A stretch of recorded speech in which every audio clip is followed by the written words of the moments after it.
Hey, what's up? I'm KBHD here. So, this is the back of the iPhone 8, one camera. Then this is the back of the iPhone 10, two cameras.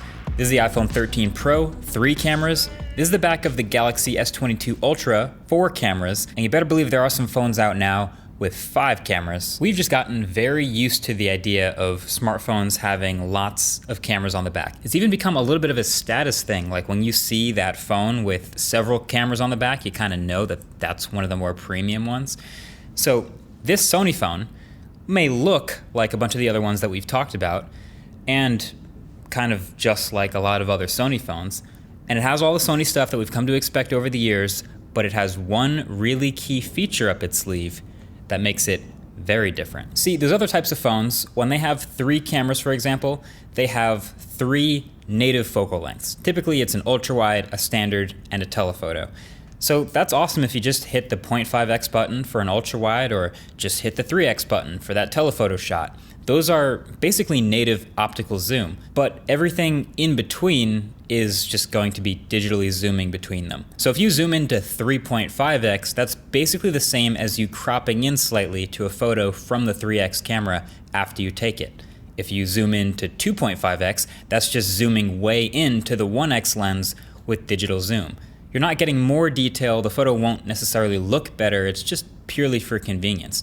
So that's why you notice that little snap that happens when you get to the 3x and it switches to the next camera. That's how you can tell your photo will be better. But this Sony Xperia 1 Mark IV brings back the legendary continuous optical zoom through this telephoto camera. So last time we saw this was in the Asus Zenfone Zoom back in 2015, which was a much worse camera, and that kind of fell on its face. So the tech has come a long way since then. So there's still a 1x camera, yes. There's still a 0.7x for your ultra-wide shots, but the telephoto camera is now behaving kind of like a full-size zoom lens with a focal length range of 85 millimeters to 125 millimeters. So it now lets you smoothly zoom between 3.5x and 5.2x with real optical zoom. And yes, that means there are moving parts inside the phone to make this happen. So Sony's been working on this for a little while. You might remember the Xperia 1 Mark III that I also reviewed, which is this one,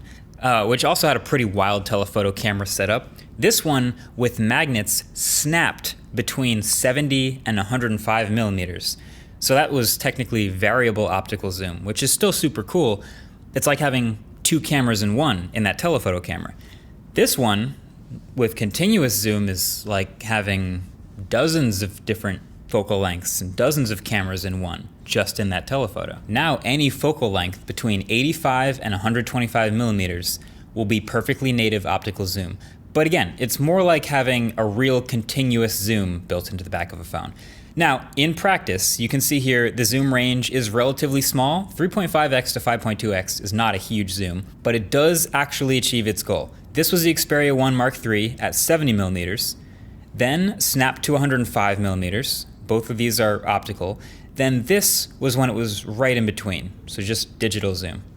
Now this is the Xperia 1 Mark IV, first at 85 millimeters, then all the way in at 125 millimeters, and then here it is right in between. It's subtle, but it maintains better sharpness throughout this whole range while behaving just like a regular camera. And that is why I think this is, or at least logically should be, the future of smartphone cameras. We've been trying to get good variables, different focal lengths on the back of smartphone cameras for a while now. Like I said, we've just accepted a bunch of different cameras on the back. So Galaxy S22 Ultra right now, what does that have?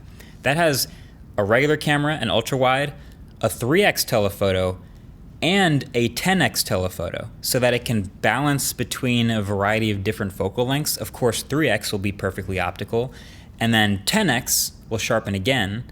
But again, it's still gonna be a little bit blurry in between. That's why this is ideal. This is literal, perfect optical zoom throughout the whole range. You just can't beat physics. Now, of course, the tech has a lot to improve on. Probably the most obvious piece being it's gotta cover a wider and wider focal range as it gets better. Like I said, 3.5x to 5.2x turns out isn't a whole lot of zoom right now.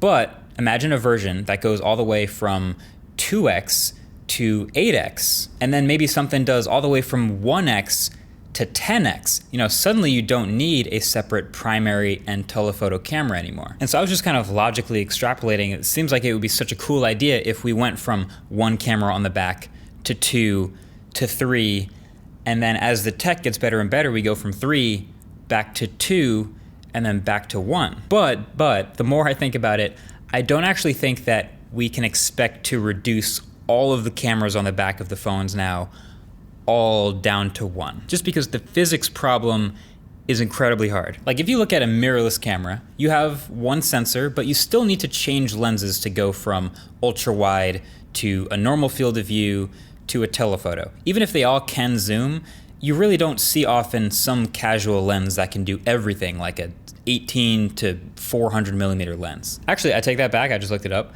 There are some that exist. I just found on B&H there is an 8 to 800 millimeter lens, but it's the size of like a microwave. It's 53 pounds and costs $165,000.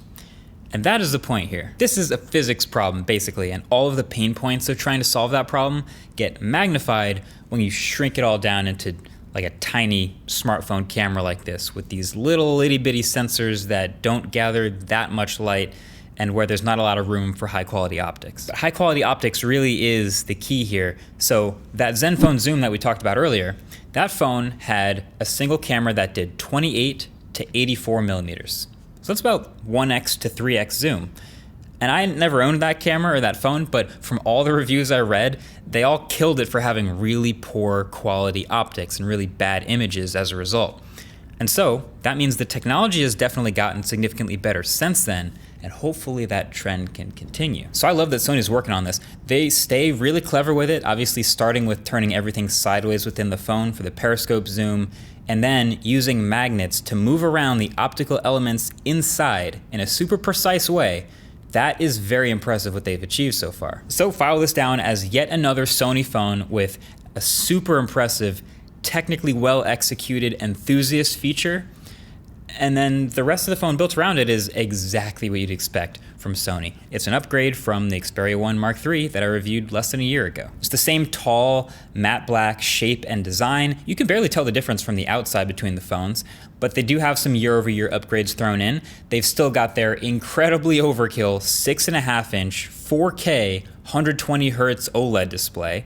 But this one's even brighter, up to 1,000 nits, so it's more visible outdoors, and even more of a battery hog. The battery, though, is also bigger. It's up to 5,000 milliamp hours now, and they've bumped it up to a Snapdragon 8 Gen 1 chip with 12 gigs of RAM, half a terabyte of storage. There's updated loudspeakers and a new 12-megapixel selfie camera. All three cameras on the back can shoot 4K 120 frames per second videos, and 20 photos per second in bursts with Sony's awesome eye-tracking autofocus. And hey, I gotta hand it to Sony. I was gonna say I think they're the only smartphone brand that's never had a notch in any of their phones, but I did look it up. There was actually once a Sony phone that had a notch, and it was pretty brutal. But they've been remarkably consistent with this design. They're also one of the only ones keeping a headphone jack around, despite being one of the companies selling tons of wireless earbuds too. So they've added a bunch of new software features around this phone centered around gaming and live streaming. But at the same time, with all those pluses, there are definitely also still some classic Sony downsides. First, starting with the fact that it's being unveiled now, but isn't coming to the US till September, so you can sort of map out the hype curve dropping between now and then. And they very much still lean into the enthusiast Sony alpha camera-like shooting experience, which is an upside for some people, but that also means there is no simple point-and-shoot portrait mode or night mode. You do have to dive straight into Sony's camera app, which obviously isn't for everybody. Also, fun fact, the box it comes in just has a phone.